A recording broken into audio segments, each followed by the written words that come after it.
Votre attention s'il vous plaît. Cet élément est en français.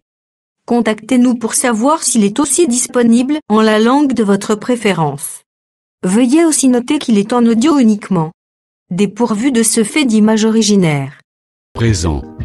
Nous vous convions à suivre, depuis christequality.com et évangile-éternel.com, la rubrique Bible mot à mot, ou l'explication prophétique de toute la Bible, livre par livre, chapitre par chapitre, verset par verset, mot à mot. Elle est présentée aujourd'hui par le prophète Jean Bosco Mbombi, ministre de l'Évangile éternel. Recherchez-vous les enseignements du prophète Jean Bosco Mbombi, allez sur christequality.com ou sur évangile-éternel.com/jbmbombi.html. Les enseignements sont disponibles en texte, audio et vidéo. Surtout, ne partez point sans souscrire à l'une de nos chaînes YouTube qui correspond à votre version linguistique. Souscrivez s'il vous plaît. Bonne édification au nom de notre commun Seigneur et Dieu Jésus-Christ. Amen. Gloire soit rendue au Seigneur. Apocalypse chapitre 14. J'ai regardé et voici l'agneau se tenait sur la montagne de Sion, et avec lui 144 000 personnes qui avaient son nom et le nom de son père écrit sur leur front. Voilà. Prenons la pensée.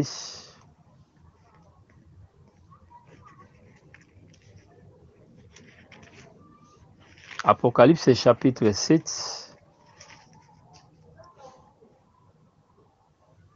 Chapitre 7.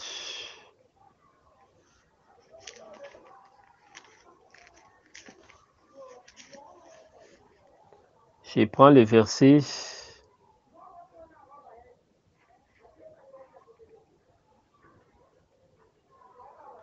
4. Et j'entendis le nombre de ceux qui avaient été marqués du sceau, 144 000 de toutes les tribus d'Israël. Apocalypse 7, 4. Je reviens ici à Apocalypse 14, je prends le verset 2 au verset 5. Et j'entendis du ciel une voix, comme un bruit de grosses eaux, comme le bruit d'un grand tonnerre. Et la voix que j'entendis comme celle des joueurs de harpe jouant de leur harpe. Et ils chantaient un cantique nouveau devant le trône et devant les quatre êtres vivants et les vieillards. Et personne ne pouvait apprendre les cantiques si ce n'est les 144 000 qui avaient été rachetés de la terre. Ce sont ceux-là qui ne se sont pas souillés avec les femmes, car ils sont vierges. Ils suivent l'agneau partout où il va, et ils ont été rachetés d'entre les hommes comme des prémices pour Dieu et pour l'agneau. Et dans leur bouche, il ne s'est point trouvé de mensonges, car ils sont irrépréhensibles. Merci beaucoup. Apocalypse 15, verset 1 à 2. Puis j'ai vu dans le ciel un autre signe, grand et admirable, 7 anges qui tenaient 7 fléaux, les derniers, car par eux s'accomplissait la colère de Dieu. Et j'ai vu comme une mer de verre mêlée de feu, et ceux qui avaient vaincu la bête, c'est Apocalypse 15, 1 à 2, et ceux qui avaient vaincu la bête et son image, et le nombre de son nom, debout sur la mer de verre, ayant des harpes de Dieu. Ils chantaient les cantiques de Moïse, les serviteurs de Dieu, et les cantiques de l'agneau en disant: tes œuvres sont grandes, admirables, Seigneur Dieu Tout-Puissant, tes voies sont justes et véritables, Roi des nations. Apocalypse 15, versets 1 à 3. Voilà. Quand il faut bien observer ces passages, vous allez comprendre qu'il y a deux groupes. Deux groupes. Apocalypse 14 ici explique les peuples parvenus à la perfection. Donc, les 144 dont il est évoqué sur la montagne de Sion nous ramènent à Hébreux chapitre 12, verset 22. Je lis. Hébreux chapitre 12, verset 22, il est écrit: mais vous êtes approchés de la montagne de Sion, de la cité du Dieu vivant, la Jérusalem céleste, des myriades qui forment les cœurs des anges. Voyez? Donc, la montagne de Sion ici, c'est Apocalypse 14. Donc là, nous disons qu'il y a deux groupes de 144. C'est pour 144, en particulier, ça parle sur les restes d'Israël qui va croire après l'enlèvement. Mais, d'une manière générale, c'est un terme générique qui concerne les assistants parvenus à la perfection. C'est-à-dire tout peuple de Dieu qui parvient à la perfection, il est compté dans les 144. Donc 144, ces chiffres-là expriment la perfection, puisque la ville en soi est un carré qui traduit aussi la perfection. Cela ne veut pas dire que ce qui n'est pas carré ne traduit pas la perfection. Souvenez-vous du tabernacle qui est rectangle, mais qui traduit la perfection. Mais si nous disons, dans ce sens, la perfection, puisque les dimensions que vous trouvez, ça vous donne 12 000. 12 sur 12. Alors la superficie, quand il faut calculer la superficie, on prend seulement côté fois côté. C'est pourquoi quand nous allons prendre 12 sur 12, ça va nous donner 144. Apocalypse 22, nous devons confirmer cela lorsqu'on explique les mesures de la ville. C'est Apocalypse 21. Les mesures de la ville, quand vous prenez ça, je suis dans le verset, je prends ces versets-là, mesure d'homme, vous allez voir, ça va vous donner 12 000. Donc par rapport à la superficie, ça doit nous faire 144 000. Alors là, je prends le verset 12 par exemple. Elle avait une grande et haute muraille. Elle avait 12 portes, et sur les portes, les 12 anges et des noms écrits. C'est des 12 tribus d'Israël. À l'Orient, 3 portes. La muraille de la ville avait 12 fondements, et sur les 12 fondements, les 12 noms, les 12 apôtres. Je descends. La ville avait la forme d'un carré. C'est le verset 16, Apocalypse 21, 16. La forme d'un carré, et sa longueur était égale à sa largeur. Il mesura la ville avec les roseaux, et il trouva 12 000 stades. Voyez, la longueur, la largeur, la hauteur, et en était égale. Donc, il mesura la muraille, et il trouva 144 coudées, mesure d'homme, qui était celle de l'ange. Voyez, donc quand vous prenez la pensée de 12 000 stades, la mesure de la ville avec les roseaux se trouve à 12 000 stades. La longueur, la largeur, la hauteur. Donc, les 12 000 là, quand on doit les multiplier fois 12 000, ça vous donne 144. Donc, le chiffre 144 traduit la perfection. Donc, quand on dit les 144, nous voulons dire que ce sont les habitants de la ville. Les esprits des justes parvenus à la perfection. C'est ça la pensée. Alors là, je disais qu'il y a des 144. Nous avons vu les 144 sur la terre et les 144 sur la montagne. Pourquoi nous disons comme ça? Lorsque vous prenez les 144 de l'Apocalypse 7 et que vous les ramenez dans l'Apocalypse 14, vous allez faucher. Pourquoi? Il y a un groupe qui vous attend dans l'Apocalypse 15. Vous aurez du mal pour expliquer cela. Mais retenez que les 144 qu'on trouve sur la terre selon Apocalypse 7, qui traduit les restes d'Israël, correspondent à ceux qui viennent de la grande tribulation. Ce sont là les gens qu'on explique dans Apocalypse 15, verset 2. Et j'ai vu comme une mer de verre mêlée de feu, et ceux qui avaient vaincu la bête et son image. Vous voyez, c'est un groupe qui vient de la grande tribulation. Mais ici, ce sont des gens qui n'ont pas connu la grande tribulation. Donc, Apocalypse 14 parle sur les vierges sages qui étaient enlevées. Ils constituent la Jérusalem d'en haut. Vous voyez, mais la Jérusalem qui connaît la servitude, qui serait tourmentée, c'est la Jérusalem d'en bas. Vous comprenez un peu? Donc, la bête fera la guerre au peuple qui est sur la terre. Donc, c'est là où nous disons qu'il y a 244.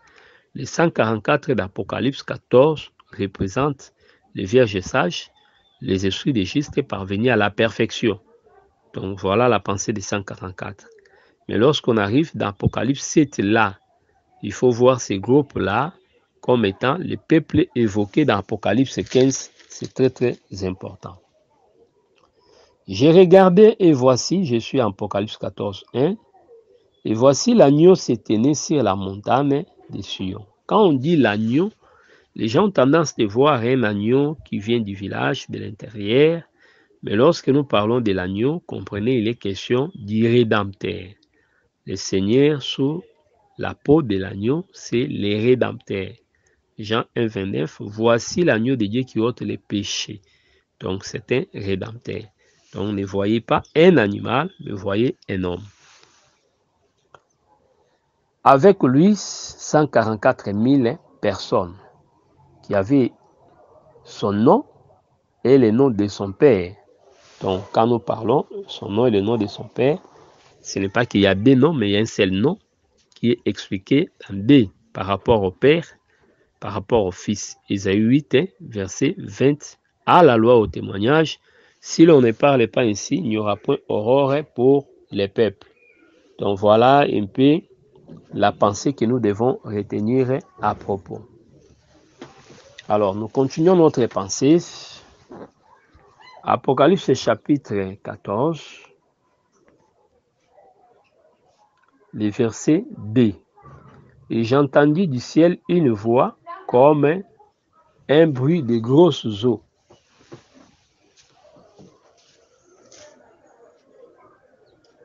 Comme le bruit d'un grand tonnerre.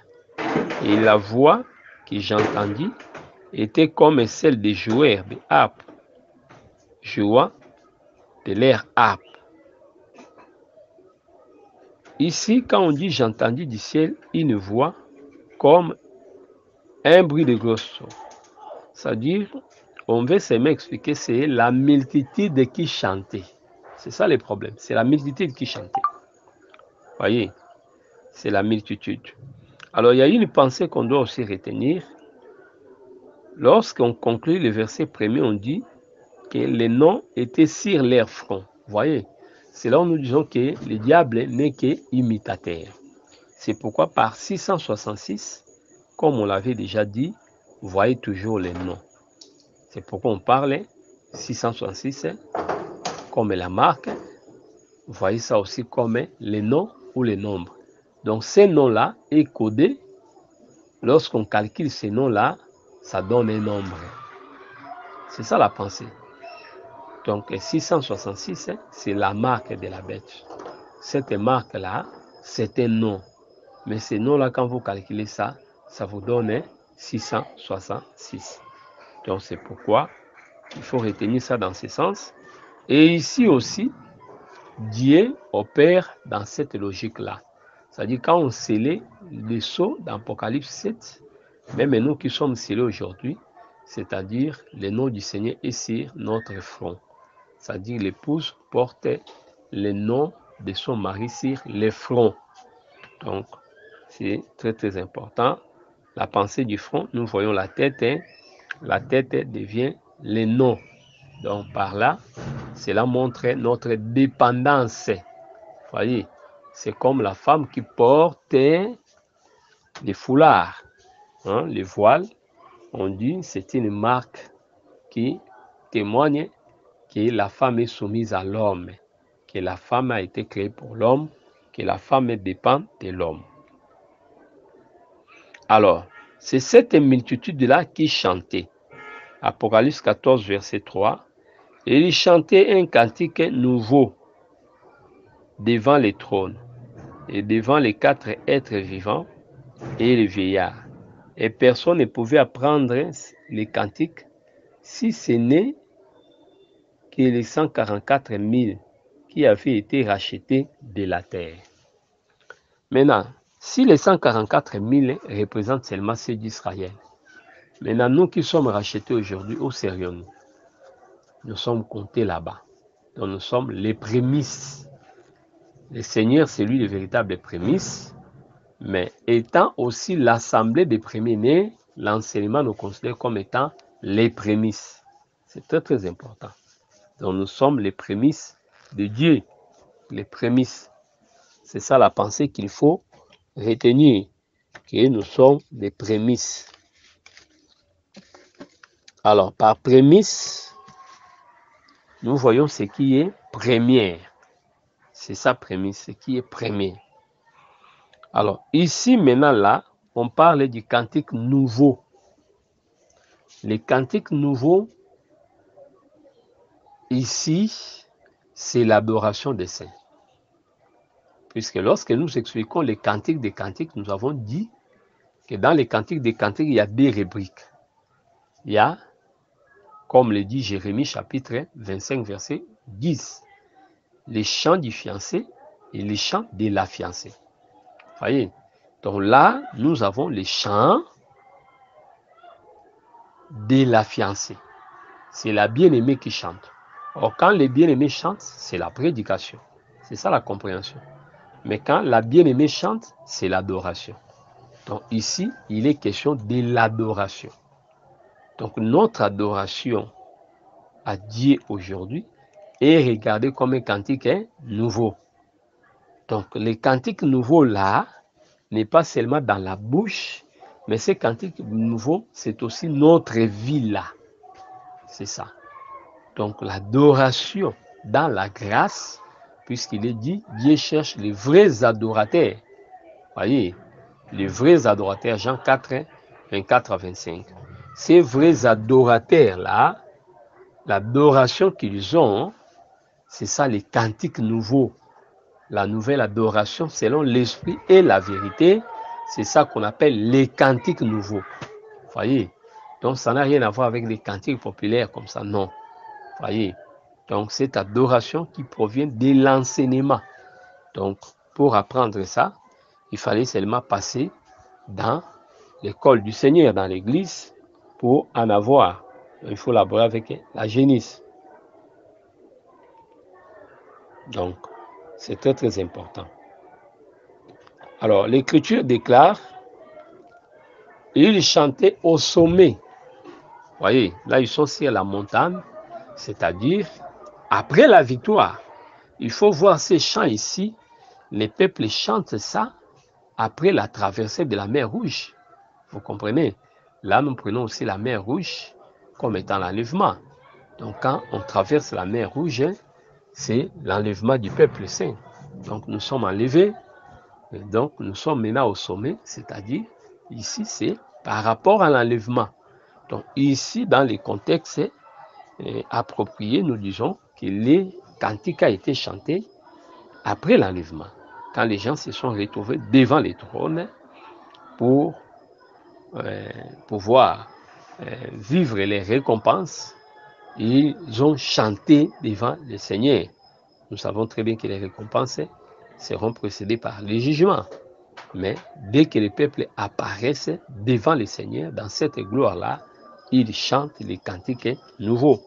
Donc ça, c'est une prophétie, mais c'est ce que nous allons faire lorsque nous serons enlevés. Et ils chantaient un cantique nouveau devant les trônes, devant les 4 êtres vivants et les vieillards. Et personne ne pouvait apprendre les cantiques si ce n'est les 144 000 qui avaient été rachetés de la terre. Ce sont les sages. 4. Ce sont ceux qui ne se sont pas souillés avec les femmes. Voyez. S'essuyer avec les femmes, qu'est-ce que ça signifie? Nous prenons les femmes comme étant les églises. Les femmes sont des églises, puisque l'église est aussi regardée comme l'épouse de l'agneau. Apocalypse 19. Vous voyez? Donc les femmes représentent les peuples saints. Donc nous sommes des femmes devant le Seigneur. Vous voyez? L'église est une femme. Donc là nous disons que les femmes qui suivent, ce sont les églises. C'est comme Israël est dans la vallée de Moab, dans la plaine de Moab. Vous allez voir que Israël s'est essuyé avec les filles de Moab. Nombre 25. Cette pensée-là des filles de Moab, il faut voir ça, la communion avec les fausses églises, avec les fausses doctrines. Les fausses doctrines sont regardées aussi comme des femmes étrangères qui séduisent les peuples. Mais ces groupes ici, qui participent à l'enlèvement, qui se retrouvent sur le sommet, vous voyez, puisque être sur le sommet là, il faut aller dans Psaume 24, qui dit qui séjournera, verset 1 à 4, à la montagne de l'Éternel, qui montera, c'est celui qui a les mains pures. Monter là, ce n'est pas seulement pour aller adorer, mais dans une autre dimension la plus profonde, c'est aussi l'enlèvement de l'Église. Donc être sur le sommet de la montagne, cette chose s'est accomplie le jour de l'enlèvement. Donc les gens, les groupes qui sont enlevés, qu'on appelle les vierges sages, vous voyez, ce sont des vierges. Donc quand on dit ne se sont pas souillés, ces produits, ce sont des vierges. Vous voyez, donc ils ont la chasteté, et ce sont des gens qui ont gardé la parole pure. Ils sont purs, ils ne sont pas souillés. C'est ça la pensée qu'il faut retenir ici.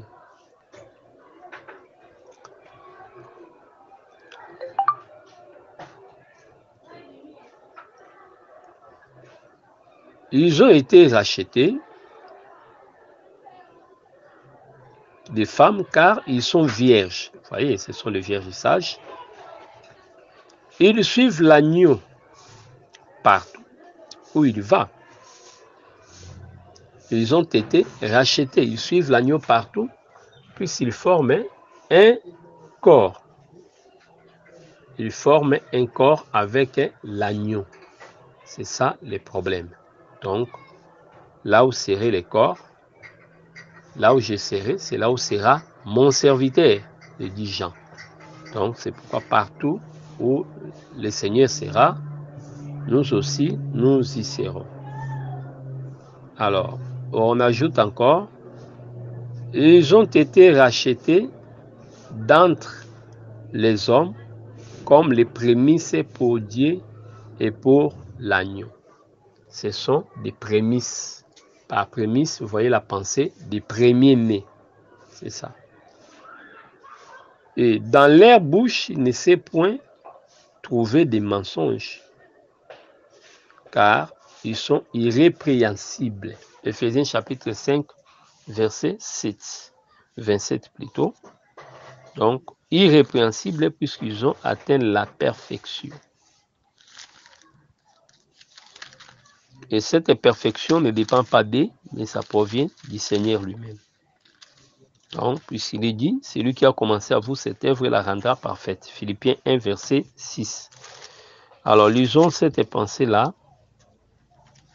d'Éphésiens chapitre 5, verset 27. Éphésiens 5, 27, l'Écriture déclare: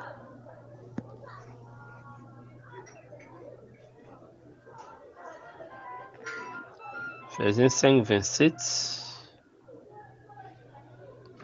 Je lis au nom du Seigneur Jésus-Christ.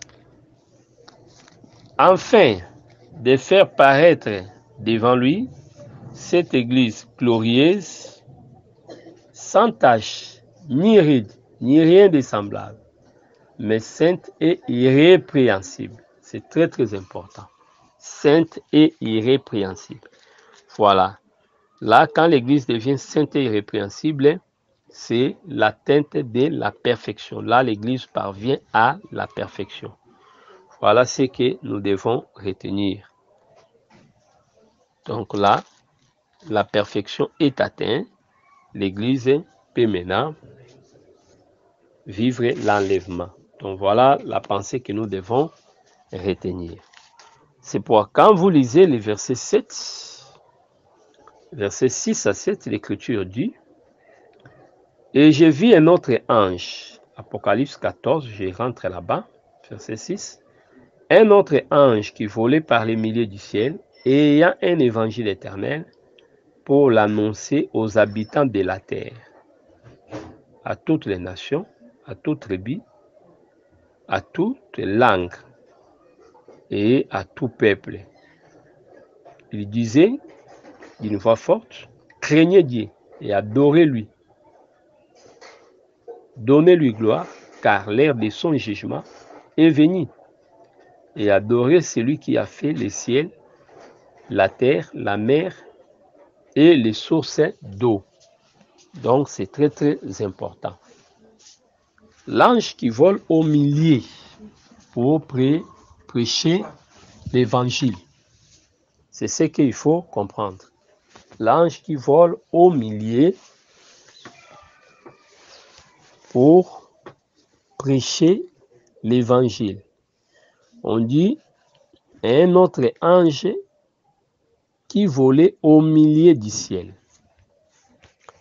La position du milieu là, c'est-à-dire, en d'autres mots, c'est un ange qui s'est retrouvé au milieu. Le ciel, et nous prenons le ciel, selon Psaume 150, verset 6, c'est l'étendue où règne sa gloire. L'étendue où éclate sa gloire. Mais l'ange est au milieu. Donc, c'est pareil à l'ange qui était au milieu de cet chandelier. Vous voyez, c'est le Fils de l'homme. Comprenez un peu. Donc, ici, l'ange est un prophète. C'est le Fils de Dieu qui apporte l'évangile. C'est un messager. Alors, quand vous prenez Malachie 3, le Seigneur est aussi présenté comme les messagers de l'alliance. Donc l'ange qui vole au milieu du ciel avec l'évangile, c'est le Seigneur lui-même qui annonce la bonne nouvelle. Cet évangile ici n'est rien d'autre, comme certains pensent, que l'évangile éternel, c'est ce qui sera prêché après l'enlèvement. C'est-à-dire, il voit le peuple sur la montagne, c'est l'enlèvement, et l'ange vient après, c'est-à-dire c'est après l'enlèvement. Oui, cette pensée est aussi correcte. Mais nous voulons dire que cet évangile-là n'est pas différent avec ce que nous écoutons aujourd'hui. Puisque les pains qui étaient multipliés, c'est ça qu'on a donné au peuple, et les restes des mêmes pains qui sera donné aux autres. Donc, il n'y avait pas différence de goût, mais c'était la même nourriture. De même, l'évangile éternel, dans le contexte prophétique, c'est annoncé après que le peuple soit sur la montagne. Donc, c'est après l'enlèvement. Mais cela ne dit pas que ce serait un évangile différent de ce que nous écoutons aujourd'hui. C'est le même message. Voilà pourquoi la Bible dit la justification se fait par la foi. Pour les Juifs, pour les Grecs. Donc, c'est le même évangile pour que nous ayons même justification.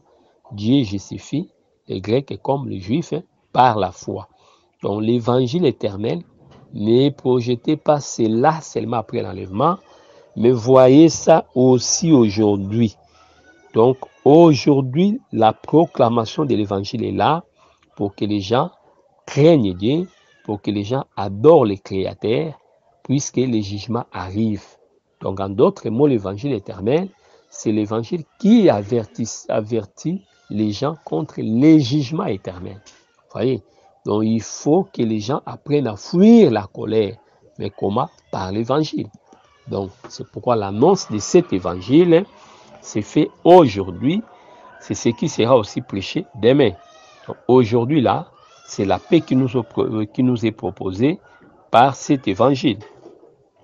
Il disait d'une voix forte, voyez, à toutes les nations, à toutes les tribus, dans le verset 6. Vous voyez, donc on annonce ça à tout le monde.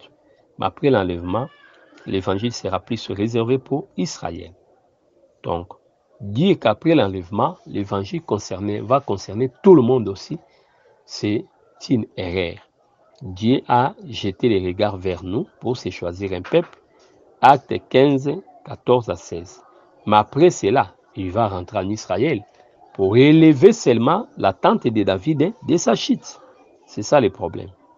Donc, il disait d'une voix forte, craignez Dieu. Voyez, donnez-lui gloire. C'est ça l'adoration. Donc, Dieu cherche les vrais adorateurs. Donc, quand quelqu'un n'est pas vrai adorateur, il sera soumis au jugement. Voyez, l'heure de son jugement est venue. Voyez, donc là, c'est la pensée prophétique. Adorez-lui, c'est lui qui a fait les cieux et la terre. Là, on nous amène dans la vraie adoration. La vraie adoration, donc, pour que les gens ne soient pas attachés à l'idolâtrie qui va leur coûter la vie. Apocalypse chapitre 14, le 8e verset. Et un second ange suivit en disant, il est tombé, Babylone la grande, qui a abreuvé toutes les nations du vin de la fureur de son impudicité. Voyez, donc, c'est très très important. Alors, vous allez voir ici que les anges se sont succédés. Celui qui vient, il parle de l'évangile. Mais l'autre qui viendra, il proclame le jugement. Donc, c'est pour dire qu'il y a 2 temps là-bas. Le premier ange agit aujourd'hui, c'est le temps de la grâce. Le second, c'est le même ange, c'est-à-dire le Seigneur, pour la publication du jugement. L'ange qui proclame le jugement contre Babylone, il faut voir le Seigneur lui-même qui descend pour écraser la bête. C'est Apocalypse 10, ce n'est pas différent. C'est comme l'ange qui était descendu pour se saisir du dragon, de Satan. Un second ange suivit en disant, il est tombé, Babylone la grande, qui a abreuvé toutes les nations du vin de la fureur de son impudicité. Le vin là, c'est son enseignement. Voyez, donc nous avons les vins nouveaux comme l'enseignement, mais nous disons aussi que Babylone aussi donne son vin. Donc c'est très très important. Il faut comprendre que le jugement est là. Donc il faut fuir les vins de Babylone, son enseignement, puisque Babylone a aussi des filles, des fausses églises, puisqu'elle est une mère. Donc, quand vous fuyez Babylone directement, vous pouvez tomber indirectement dans son piège. Voilà pourquoi nous disons qu'il faut veiller sur les problèmes de l'adoration ou des fréquentations des églises. Apocalypse 14, 9. Et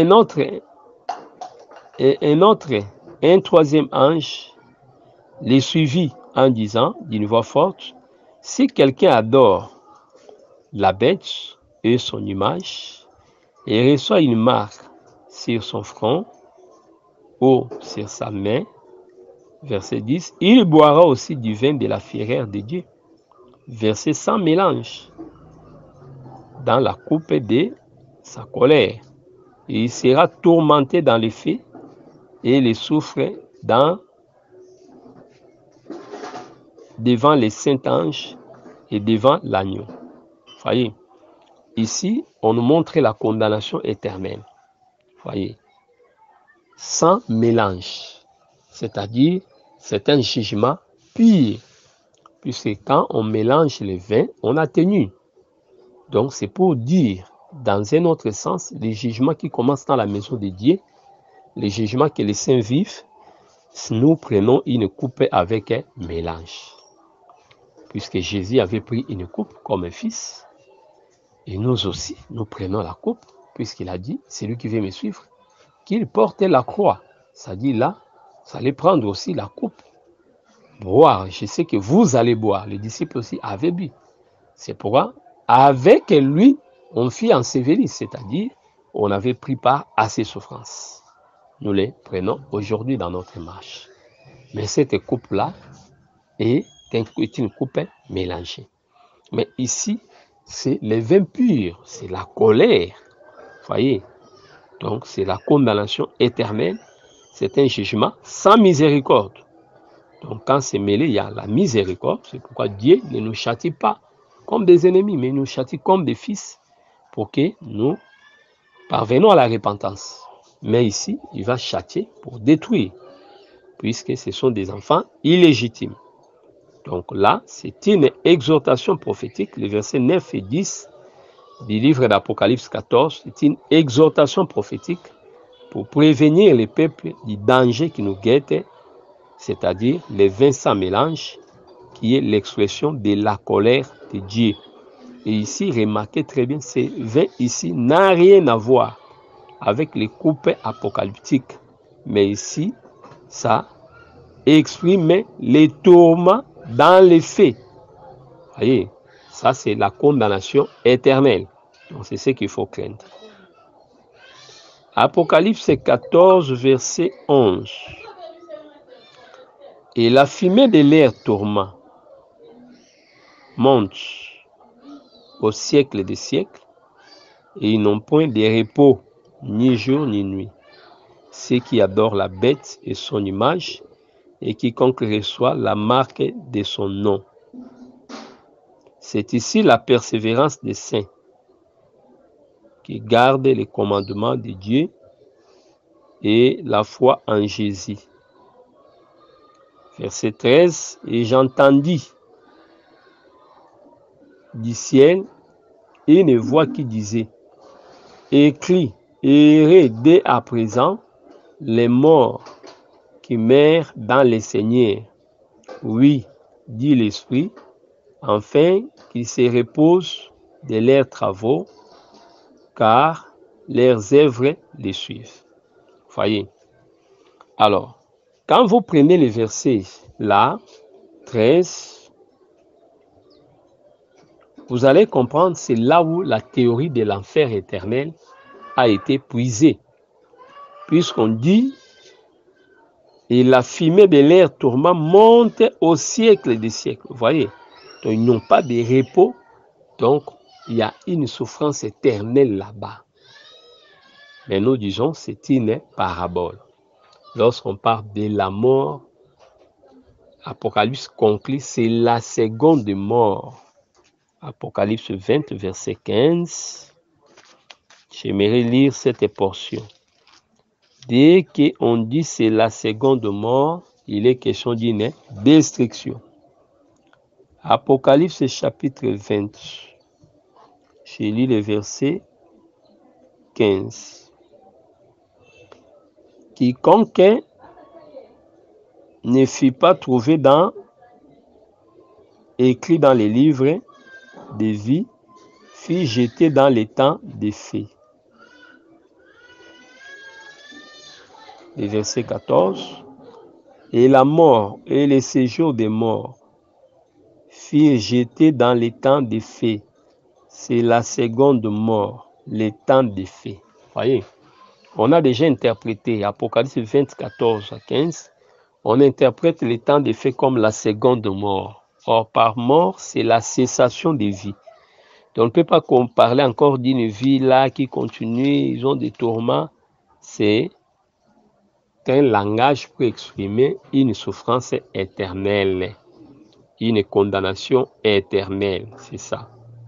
Donc, sinon, ceux-là auront la vie éternelle dans l'enfer. Non. Or, la vie éternelle est mise en évidence par l'évangile. Donc, si vous avez l'évangile, vous avez la vie éternelle. Pour faire la différence entre nous qui serons éternels et les autres, il faut que la mort intervienne. Là, il est question de la mort de l'âme. Alors, c'est ici la persévérance des saints. Donc, ces paroles ont été dites pour amener les peuples à la persévérance. Donc, c'est très, très important. Donc, quand l'évangile est prêché, voyez, là on nous parle des temps. Apocalypse 14, du 6 jusqu'au verset 15, 13 plutôt, on nous explique les temps. 6 à 7, là, vous voyez directement les temps actuels, tous les temps de la grâce. Mais lorsque l'ange vient proclamer les jugements de la chute de Babylone, vous voyez la descente de l'ange, c'est le jour de l'Éternel. Voyez. Donc, un message un peu condensé là, mais qui traduit les plans de Dieu. Vous comprenez? Mais après la chute de Babylone, on va parler sur la coupe de tous ceux qui ont, les jugements de tous ceux qui ont commercé avec Babylone. Là, vous voyez, les jugements du trône blanc. Vous voyez, donc nous partons de la croix, de la venue du Saint-Esprit jusqu'au trône blanc. Vous voyez, donc, un bon lecteur de la Bible doit voir ces événements de la manière suivante. Vous voyez, et enfin, Dieu nous exhorte. C'est pourquoi, quand nous parlons de la prophétie ne consiste pas seulement à étaler les événements. Vous voyez, quelque part, les gens se sentent non concernés puisque ce sont des événements qui viendront après nous. Mais or, quand nous prêchons cela, nous sommes en train de montrer au peuple pour qu'ils voient comme étant des hommes prudents. Ils voient de loin et qu'ils se cachent par l'enlèvement.